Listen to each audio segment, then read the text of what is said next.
ضرور بعض دوست یہ سوال کرتے ہیں کہ کسی کی بیوی بے نماز ہے، وہ اسے سمجھاتا ہے، کافی کوشش کرتا ہے، لیکن وہ نماز باقاعدہ نہیں پڑھتی. وہ آدمی یہ پوچھتا ہے کہ کیا اس بنا پر بیوی سے علیحدگی اختیار کی جا سکتی؟ ہو سکتی ہے، مگر ضروری نہیں ہے، کیونکہ انبیاء نے بعض ایسی بیویوں کے ساتھ بھی گزارے کیے ہیں جن کی اخلاقی حالت قابل قبول نہیں تھی، اور خدا نے فیصلہ کر دیا کہ وہ تمہارے اہل نہیں ہیں.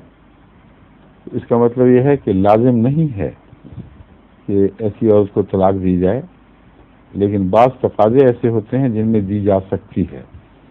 حضرت ابراہیم علیہ الصلوۃ والسلام نے حضرت اسماعیل علیہ السلام کو اپنی بیوی کو طلاق دینے کے لیے حکمت کے ساتھ اسی بیوی کے ذریعے پیغام بھجوایا تھا، اور اس میں بڑی حکمت یہ تھی کہ اس کے سلوک سے عظیم شان نبی نے پیدا ہونا ہے، اس کی ماں بننے کے لائق نہیں ہے. تو محض وہ ایک وقتی طور پر جو نظر آتا ہے کہ اس کمزوری کی وجہ سے تھا، مہمان نواز نہیں تھی مثلا، مجھے لگتا ہے کہ وہ صرف ایک ظاہری علامت وجہ پیدا ہوئی ہے. اور ابراہیم کو اپنی دعاؤں کے نتیجے میں پتہ تھا اور خوشخبری خدا دے چکا تھا، اس لیے ان کے حوالے سے، رسول اللہ علیہ وسلم کے حوالے سے آپ کا یہ فیصلہ بہت ہی اعلیٰ اور انسب ہو رہا فیصلہ تھا. لیکن کوئی اس کو مثال بنا کر اب طلاقیں دیتا پھر تم مہمان نواز نہیں، تم یہ ہو، تم وہ ہو، تو یہ جھوٹی نقل ہے، فطرت کے مطابق فعل نہیں ہے. کیونکہ ابراہیم کا اور اسماعیل کا مقام بھی تو ایک مقام تھا.